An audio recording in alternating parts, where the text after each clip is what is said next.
ఇంకెన్నాళ్ళు రెంటింట్లో ఉంటాం? సొంత ఇంటి కలను నెరవేర్చుకుందాం. Suman TV biggest property expo October 18th, 19th HSCC Novotel Hyderabad. ఇప్పుడే ఫ్రీ ఎంట్రీ కోసం కాల్ చేయండి.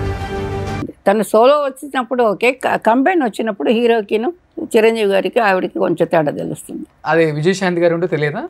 లేదు, తెలియదు. ఈక్వల్ చాలా ఈక్వల్ టు హీరో అన్నట్టుగా తన ఇంటెన్షన్ అలా ఉంటాయి కొంతమందికి. ఇప్పుడు నన్ను చెప్తున్నారు కదా గర్విష్టి అని, నేను ఎక్కడ గర్వంగా ఉన్నాను ఏవి నాకు తెలియనే ఇంతవరకు, ఎక్కడా లేను. ఇంట్లో లేను, బయట లేను, ఎక్కడ లేను. ఎలా ఉంటది మీకు విజయశాంతి గారికి? మిమ్మల్ని బాగా అక్క అక్క అనే బాండింగ్ ఎక్కువ? చాలా చాలా బాగుంటుంది నాతో, చాలా బాగుంటుంది. అందరూ బాగుంటారు నాతో. వర్క్ చేసిన హీరోయిన్లు అందరూ గ్యాప్ అయిపోయింది పాపం. వాళ్ళు ఎక్కడున్నారో నాకు తెలీదు. తెలిస్తే నేను వెళ్ళి చూస్తాను. నా క్యారెక్టర్ అది. ఎక్కడున్నా వెళ్ళి చూస్తాను ఎలా ఉన్నారు ఏంటని. విజయశాంతి గారితో ఎప్పుడును మెడ్రాస్లో ఉన్నప్పుడు సరే, ఇక్కడ వచ్చాక కూడా చాలాసార్లు వెళ్ళి కలిసాను నేను. ఇప్పుడు కూడా అనుకుంటున్నాను రేపు వెళ్ళండి వెళ్ళి కలవాలి ఒకసారి. అప్పుడప్పుడు ఫోన్లో మాట్లాడుతుంటా అప్పుడు చాలా రేర్గా. తను ఈ మధ్య వేరే లైన్లో ఉన్నారు కాబట్టి అంతగా పొలిటికల్ గా బాగా సక్సెస్ అయ్యారా తెలుసా? మధ్యలో ఎంపీ అయ్యారు, తర్వాత అది తెలుసు, అవన్నీ తెలుసు. ఇప్పుడు ఎమ్మెల్సీ కాంగ్రెస్ లో తెలుసు. మొన్న లేటెస్ట్గా చిరంజీవి గారు విజయశాంతి గారు ఆ స్టేజ్లో మాట్లాడుకున్నారు కదా, అది కూడా ఎంజాయ్ చేశాను నేను చూసి. మాకేమీ కోపతాపాలు ఎవరి మీద ఏమీ లేవు.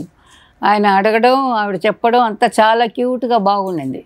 ఇది స్టేజ్. వాళ్ళిద్దరు 20 years మాట్లాడుకోలేదు నిజంగానే? అయ్యో, నాకు రాలేదు కదండి. వాళ్ళిద్దరు అసలు వర్క్ చేసేప్పుడు ఎలా ఉండేవాళ్ళు? మాట్లాడుకుంటారండి, ఎప్పుడు మాట్లాడుకుంటారు, చూస్తారు. అదంతా ఏం లేదండి, నాకు తెలిసి ఏం లేదండి. నేను తెలియకుండా చెప్పకూడదు, ఏమైనా తెలిసినా కూడా అలాగేం లేదు వాళ్ళు. ఉందా కాసేపు అదంతా తెలియదు, కానీ అలాగ మాట్లాడుకోలేదని నేను వినలేదు ఎప్పుడును.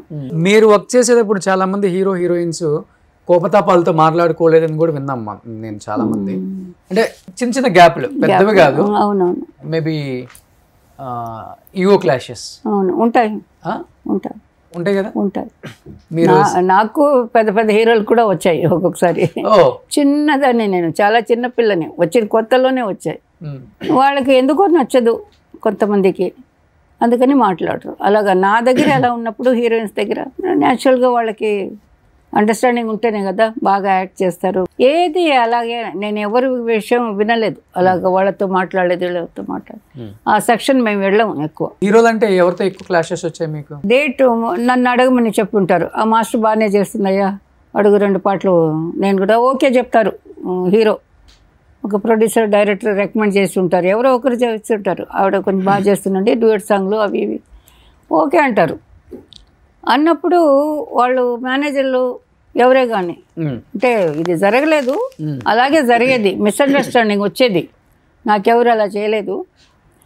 అలా వచ్చినప్పుడు ఏంటంటే ఆ మేనేజర్ గారి దగ్గర మేము చెప్తాం, అయ్యో ఆ డేటా సార్ అది ఇక్కడ ఒప్పుకొని ఉన్నాను కదా, సరే నేను అడిగి చెప్తానండి అనే చెప్పి ఉంటాను. ఆ మేనేజర్ గారికి సపోజ్ వేరే వాళ్ళకి చెప్పాలి అనే ఐడియా ఉంటే వాళ్ళు వెళ్ళి కొంతమంది ఒకరో ఇద్దరు ఆవిడ మీకైతే రాననిందండి అని ఇంత పెద్ద మాట చెప్పేస్తారు అక్కడ. అయ్యో, నేను చెప్పింది అయ్యో ఆ డేటా ఒకరోజు క్లాష్ ఉందండి, నేను అక్కడ అడిగి చెప్తానండి. ఇలాగే ఉంటాయి మా మాటలు, ఎందుకంటే వర్క్ కదా, మాకు కావాల్సింది వర్క్. లేదంటే మేము ఎలాగ మెడ్రాస్లో ఉండగలుగుతాం, హైదరాబాద్లో ఎలాగ ఉండగలుగుతాం? ఎవరైనా టెక్నీషియన్ వాళ్ళకి ఉన్న వర్క్ కొంచెం ఉంటేనే కదా ఉండగలుగుతారు. అందుకని మా భయం మాకు ఉంటుంది, మేము అలాగా హెడ్ వెయిట్గా మాట్లాడాం. మేనేజరు ఎవరి దగ్గర, ప్రొడ్యూసర్ దగ్గర కూడా ఎవరి దగ్గర మాట్లాడాం. మధ్యలో ఏదో ఒక వ్యక్తి అలాగ తనకి వేరే వాళ్ళకి రికమెండ్ చేయాలి, వాళ్ళ దగ్గర వాళ్ళు ఆ మాస్టర్ అడిగి కూడా ఉంటారు, గ్యాప్ ఉంటే నాకు చెప్పని. ఇవన్నీ మీకు డెఫినెట్గా తెలిసే ఉండాలి, అందరికీ తెలిసిన విషయం. వాళ్ళు వెళ్ళి ఈ మాస్టర్ మీద వేరేలాగా చెప్పేస్తారు. అది టైము అలాగా నమ్మేవాళ్ళు నమ్మేస్తారు. కానీ హైయెస్ట్ రెమ్యునరేషన్ తీసుకున్న మాస్టర్ అంటే తారా మాస్టరే కదా. నేను అక్కడ హై తీసుకున్నాను. కానీ ఒక హీరోకి హీరోయిన్కి వచ్చి పెద్ద పెద్ద ప్రొడ్యూసర్లు, డైరెక్టర్లు ఇంటి బయట కార్లు ఇక్కడి నుంచి అక్కడ వరకు ఉంటాయి.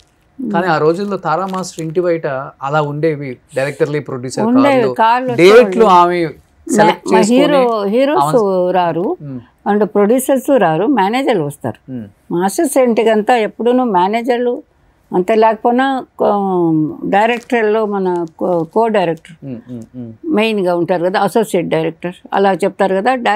చిన్న అసిస్టెంట్ డైరెక్టర్స్లోనే ఒకరు పెద్దగా ఉంటారు కదా, వాళ్ళు మేనేజర్లు, వీళ్ళే మన టెక్నీషియన్స్ ఇంటికి వచ్చారు కదా.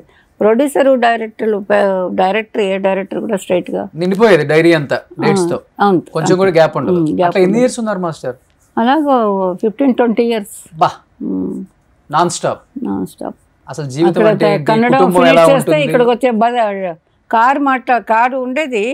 అలా కారు ఇక్కడ ఉండిపోతే అక్కడి నుంచి కారు, మళ్ళీ ఇక్కడి నుంచి కారు మైసూరు నైట్ ట్రావెల్, అక్కడ కన్నడ చేసేదాన్ని. అక్కడి నుంచి హైదరాబాద్ కొంచెం అప్పుడు తక్కువ, again Chennai, again Salem, again Kerala, అలాగా. మలయాళం కొంచెం తక్కువ చేశాను, ఎక్కువ చేయలేదు, చాలా తక్కువ చేశాను. కానీ ఈ 15-20 సంవత్సరాలలో అసలు జీవితం అంటే ఏంటి, ఎంజాయ్మెంట్ అంటే ఏంటి, కుటుంబం అంటే ఏంటి, పెళ్ళి అంటే ఏంటి, పిల్లలు అంటే ఏంటి, అన్నీ మర్చిపోయారు కదా. బాధ అనిపిస్తుంటుందా తర్వాత బాధ, పెద్ద బాధ, అది పెద్ద తప్పు, చాలా పెద్ద తప్పు కదా. అందరినీ గుర్తుపెట్టుకునే పని చేయాలి, అన్నీ మర్చిపోయి పని చేస్తే చేసేది కాదు. జీవితం చక్కగా మర్యాదగా ఇల్లు సాగేది. బట్ నేను ఇదే నాకంతా అని మొత్తం లైఫ్ అంతా నేను సచ్చేది కూడా ఇక్కడే అనుకున్నాను. బట్ అది అలాగే ఉల్టా అయిపోయింది. అది కాదు అనేది నాకు తెలిసి వచ్చింది. తర్వాత ఏం కోల్పోయారు దానివల్ల?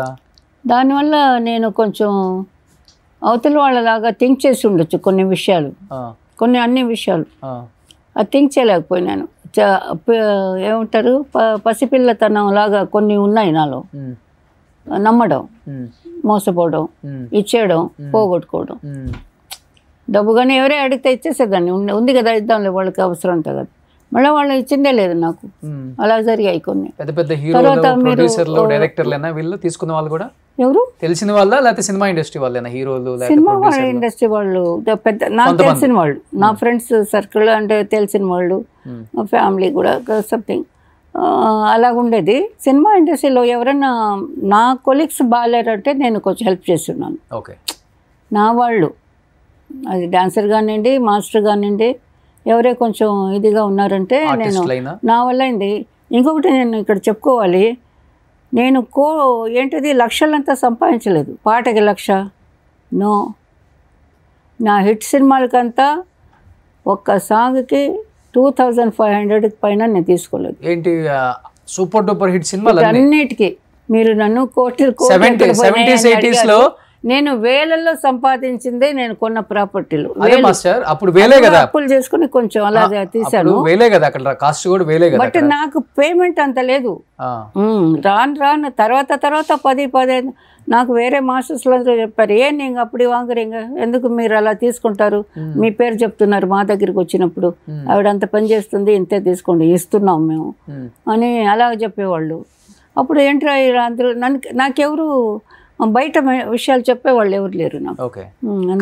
చెన్నైలో సపోర్ట్ లేదు. టీ నగర్ లో 6-7 గ్రౌండ్లలో మీ ఇల్లు ఉండేదంట, నిజం? అది 6-7 గ్రౌండ్ కదా, ఒక గ్రౌండ్ అలాగుంటుంది. 6-7 ఇళ్ళు కట్టాను, అమ్మాను. 6-7 ఇల్లు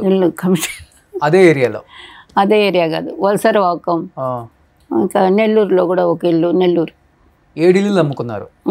7 ఇల్లు స్థలం, 1-2 స్థలాలు. అవన్నీ అప్పట్లో 10,000, 15,000, 20,000 అలాగొచ్చినవి. అవి కూడా నేను ఇన్స్టాల్మెంట్లో అలా కట్టి, నాకు నా పేమెంటే చాలా తక్కువ అండి. నేను అప్పుడు యూనియన్ స్ట్రాంగ్ అయిన తర్వాత ఒక టైమింగ్ అంటూ వచ్చింది, ఇంత టైంకి ఇంత, ఈ సాంగ్కి ఇంతే, మినిమం 25,000, 30,000 ఒక పాటకి ఏదో ఒకటి వచ్చింది యూనియన్స్లో అంతాను. అన్ని యూనియన్స్లో వచ్చాయి కదా.